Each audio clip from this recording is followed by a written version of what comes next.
in a marketing standpoint, I always say that's the rising tide that raises all boats. Direct mail, you'll see your search go, everything starts to go up. They may not all act on your mail, which is why you really have to look at all the channels and how they all start to go. Everything starts to improve, but the mail breaks through. Like, yeah, because people don't do it or hadn't maybe for as much for a while, but we all go through our mail. There are secrets out there, guys, performance marketing secrets, and knowing just one or two of them can absolutely light up your funnels. Let's go. This is the Revenue Driven CMO. I'm your host, Chris Mechanic. Join me as I uncover the secrets of the world's most elite CMOs, marketing leaders. The Revenue Driven CMO is sponsored by Web Mechanics, the AI-driven performance agency that makes you smarter. What is up, party people? Welcome to another exciting episode of Revenue Driven CMO. I'm your host, Chris Mechanic. We have got an amazing show for you today, an amazing guest. This is a strategic marketer by any definition of the word. She really lives and breathes results. She prides herself on a saying, which I really like, that I heard her say, which she's a good leader of great people. But she enjoys working with brands to help them identify what's unique about them, like their unique and relevant position, and then really driving all the activities to bring that position to life throughout various touch points, both for employees as well as customers of the brand. She got her start actually on the agency side at Young and Rubicon. But then shortly thereafter moved to IBM, where it was like, you should see her LinkedIn profile. It's just like boom, boom, boom, promotion, promotion, promotion. Eventually, she was running integrated marketing communications for IBM, where she was focused on driving leads for a line of business audiences, promoting a variety of relevant IBM products and services. Then she was at Bloomberg, where she quickly rose to the seat of head of marketing. Bloomberg is a great marketing organization that I'm sure many folks are aware of. And now she's at Pitney Bowes. So for the last 11 years, she's been at Pitney Bowes, where she is, again, just steadily climbing the ranks. Currently VP of Marketing, responsible for the overall marketing for the Sending Technology Solutions business unit in North America, which is responsible for over $120 million a year in attributable revenue from marketing. So we're super excited to have her. Before I introduce her formally, there was something a little bit weird about this episode. So my audio was disconnected. So the episode was basically unusable. But the producer said, "Hey, Greta was such an amazing guest. Let's make this work anyway." So in what you're about to see, my audio is cut out, but you're going to hear all the fire that Greta is sharing with us. So without further ado, ladies and gentlemen, please welcome to the show, Ms. Greta Wilson, Vice President of Marketing at Pitney Bowes. Talk about your time at Bloomberg. I worked actually, so Bloomberg, you would know, well, you'll know them for the media properties, but they obviously have their financial solution that they sell to the the terminal, exactly, which is like a horrible name for something, but that's what it is. And it's, the bread and butter. It's the whole point of that company. And they have a media property. I ran marketing for all their media properties. So their television, their radio, the magazines, the website, the mobile. So yeah, that was I always said it was in the city, New York City. I live out in Connecticut, that if it was in Connecticut, they would have had to pry me off the walls to get me out of there. But eventually I did leave Bloomberg for Pitney Bowes. But so do you listen to Bloomberg radio? Do you listen to Tom Keene? Yes. Tom was my buddy when I was there. I would do a lot of analysis on ratings and viewership. And so he was always like wanting to understand that and, trying to help shape the direction of what we were doing. So I was mentioning that they are known for their main product, the financial terminal. And they would speak about it when I was there, it was, Michael Bloomberg was the mayor of New York City. So he wasn't involved.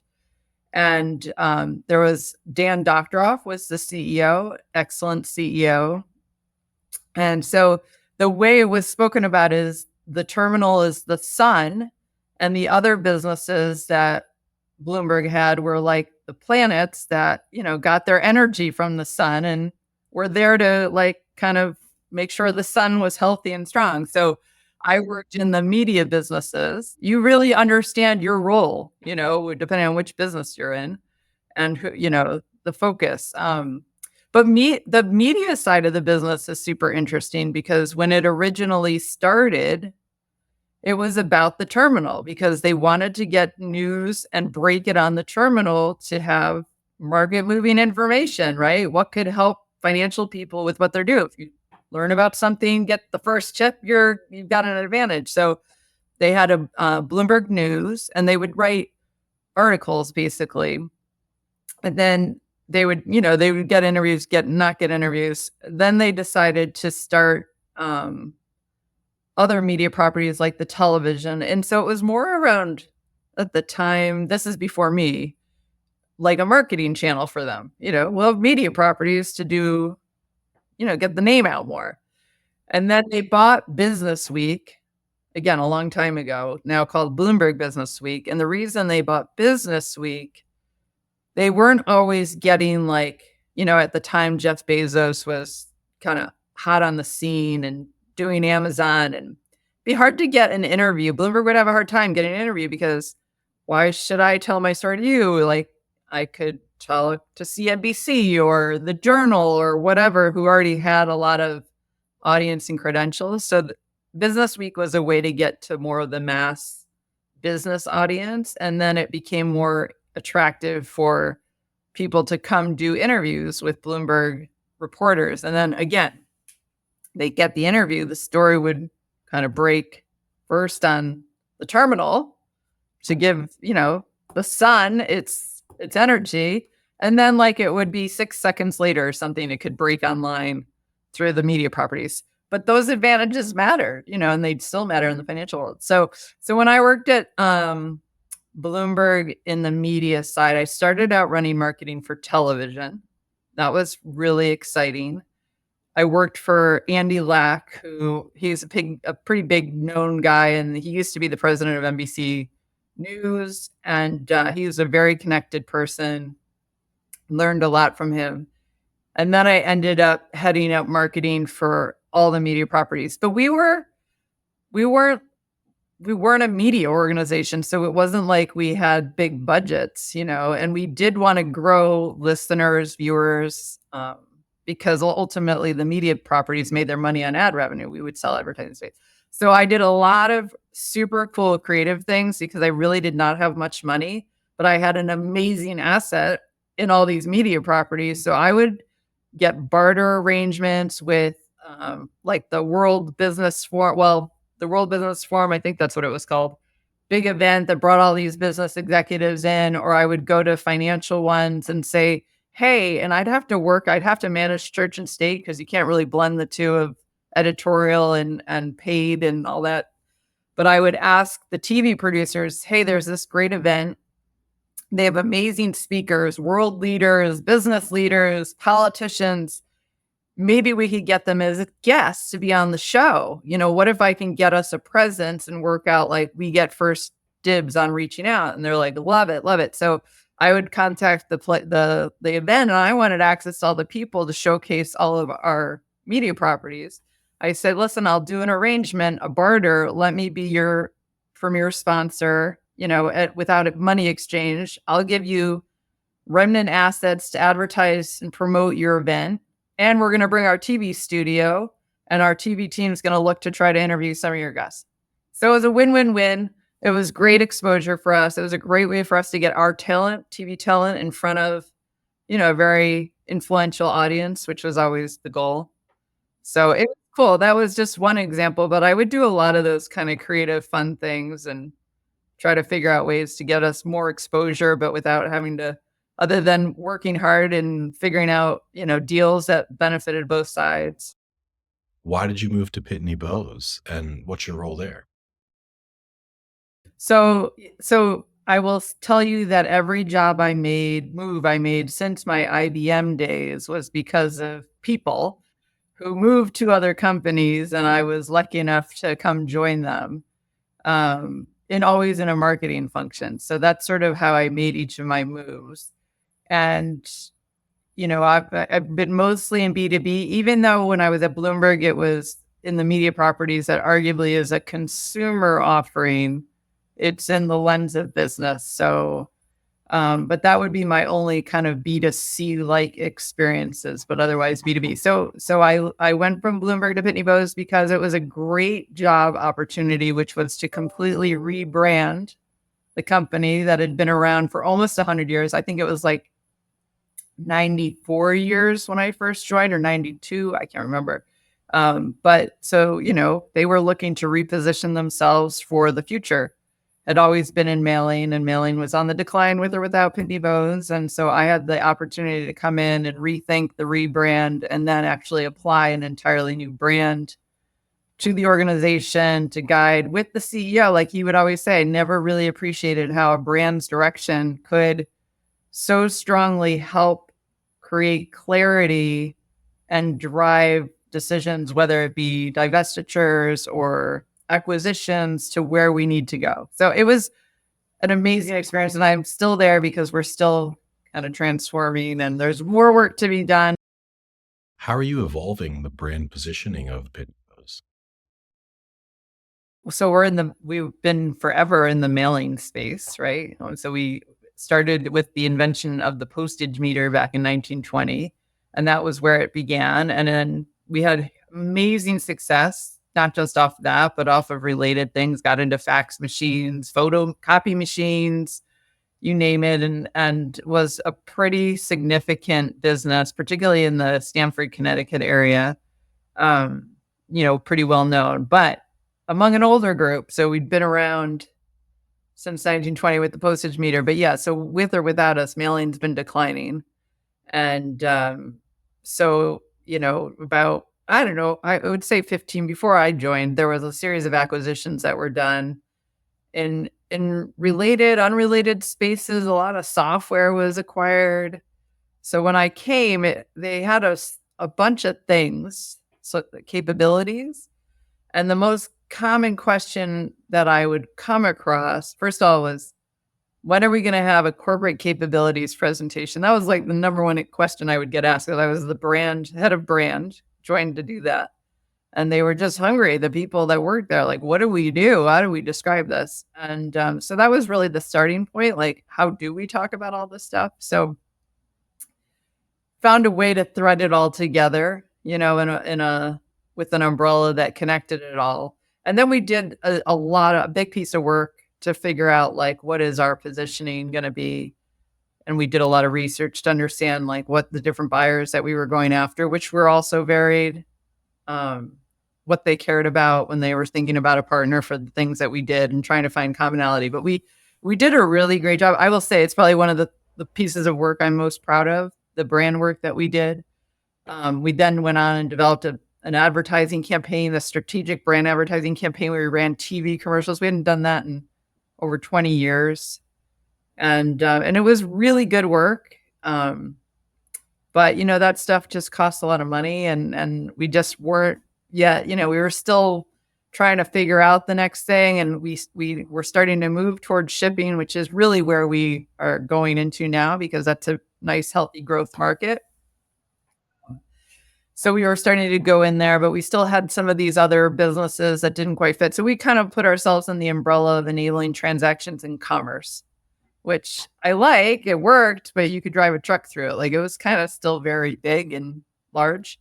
So it's, maybe a head scratcher, like, well, what do you do? I don't totally understand. But the positioning we ended up coming up with was all around delivering accuracy and precision for meaningful impact, which basically then kind of drove the whole visual direction of the logo. We ended up doing a whole new logo and a new design system, new tone of voice. And then we came up with this line, working with Ogilvy. They were our agency partner, the craftsman of commerce, which was so beautiful, because it was kind of let's say it was, what was the year 2015, and everything was like digital, getting so automated. Everyone was like, it's where's the human touch anymore, right? And then because we found this sweet spot in accuracy and precision, something we were really good at and was desired by all these different buyers, we were going after this idea of a craftsman sort of played nicely to that. And then the assimilation with commerce just became like a really nice line, right? The craftsman of commerce. And we had,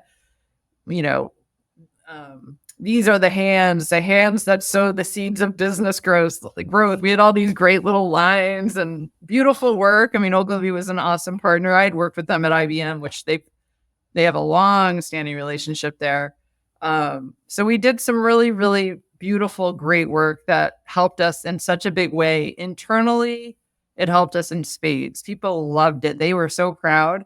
But then, if you can, you won't be surprised now, I guess, but it was like the word craftsman became a problem. And it's not like you have craftspeople, because it was leaned a little heavy in the male side, but it was very interesting because I was a female. The CMO at the time was a woman. That's the creative director at Ogilvy, who we worked with on this, was a woman. Like, it didn't cross not that it didn't, we did research on it. Like, it crossed our minds, but we were like proud. We're like, it's craftsman. That's just the word, like sportsman, like, I don't know. But eventually we had to move away from it. And if you remember, there was like those issues that emerged publicly with all these different talents doing things like, Harry Weinstein, the whole thing, all of it, it really exploded. I mean, that, again, it's been many years now, but that just ended up being sort of the sunset of that line. But we've done a lot of great things since, and we still do. Like I said, we haven't been investing in kind of that bigger, broad-based ad awareness, which is challenging because we're still so heavily known as a mailing company, but we do so much in shipping, and we'll get there. Is there still a space for mailing, do you think, in the digital era? As a market at large, when you think about mail as an industry, right? Like, banks, no one wants to send you your statement physically anymore because it's very expensive when they can send it to you digitally. So the total volume of mail has gone down, and we play like a bank would be a huge client of ours, a customer, which they still are, but their mail's going down. But yes, in a marketing standpoint, I always say that's the rising tide that raises all boats. Direct mail, you'll see your search everything starts to go up. They may not all act on your mail, which is why you really have to look at all the channels and how they all start to go. Everything starts to improve, but the mail breaks through, because people don't do it or hadn't maybe for as much for a while, but we all go through our mail. Email is a problem, right? I mean, that's the one thing I don't open much of anymore, unless I know who it's from. The phone calls, I never answer.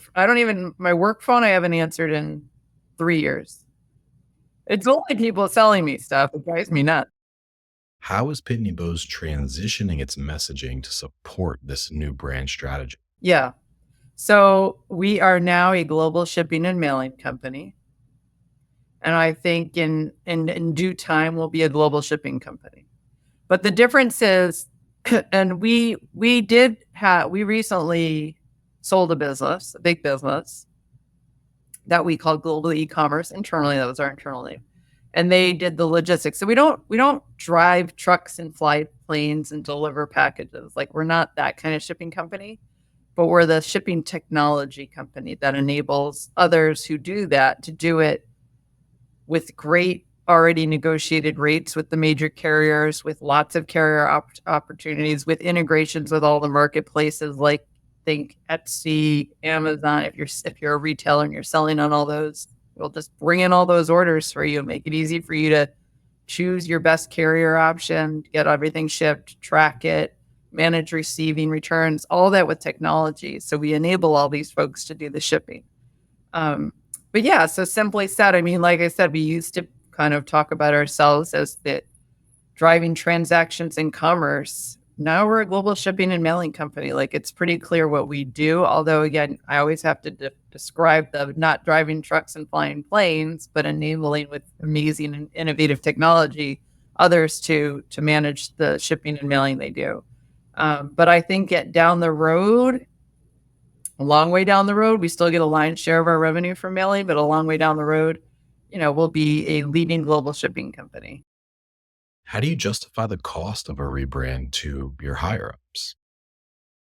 So that is a really important question that I think every marketer struggles with or stumbles on or has to deal with. And it's hard. And I have not been successful because, like I said, we're not spending as much on brand and advertising now that we did in the past. Or I should say against and for the brand overall. Everything you do, though, of course, is for the brand. And that's always the struggle you'll get from, your non-marketing folks is, well, everything we do, like all the other marketing you're doing for the other solutions, everything at the business level is still for the brand. Yes, of course, everything we all do, every interview somebody does, every touch point we have with the client, every interaction we have with our colleagues, like they're all brand moments, right?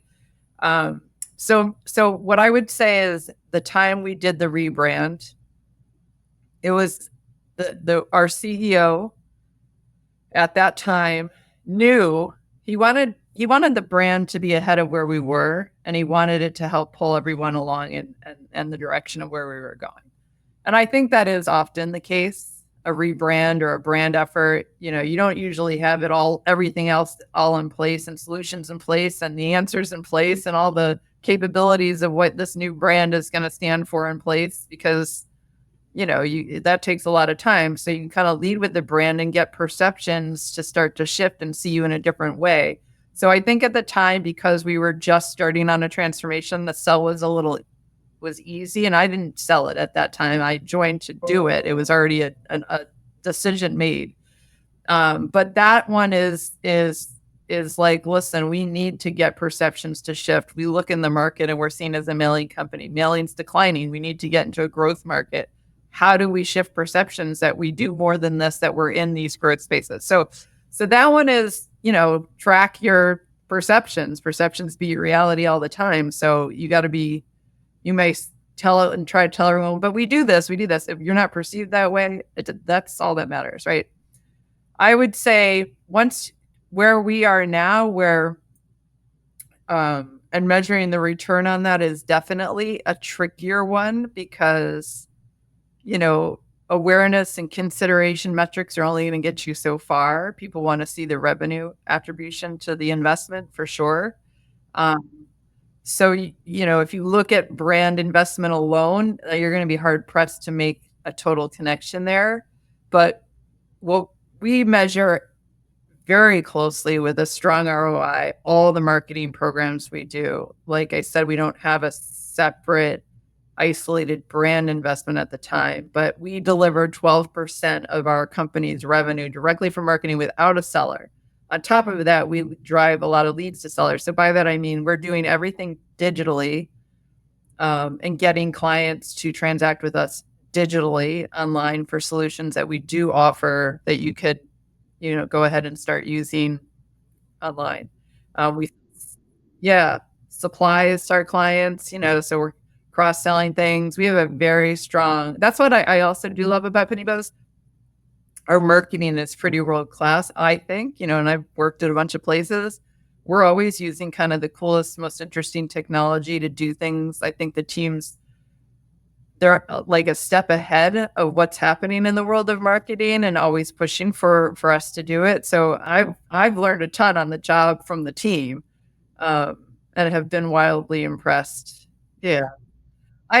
I think, like we were talking about the direct mail, that, brand investments are rising tides as well, that can raise the boats of the other more sales driving marketing activities that you have in motion, right? So right now our tide is fine, but I think it would rise with a little more brand effort, and I'll be pushing that recommendation. If you were given another $5 million to deploy, how would you deploy it? So I will tell you what I would do, because sadly that doesn't go very far in the world. I mean, so does it go far? It goes far, of course. Yes, you can target your audience and do a lot of digital and get a lot of clicks and, get tons of impressions. But I feel like we have a good handle on that just with the steps that work, like more kind of further down the funnel stuff that we have going on.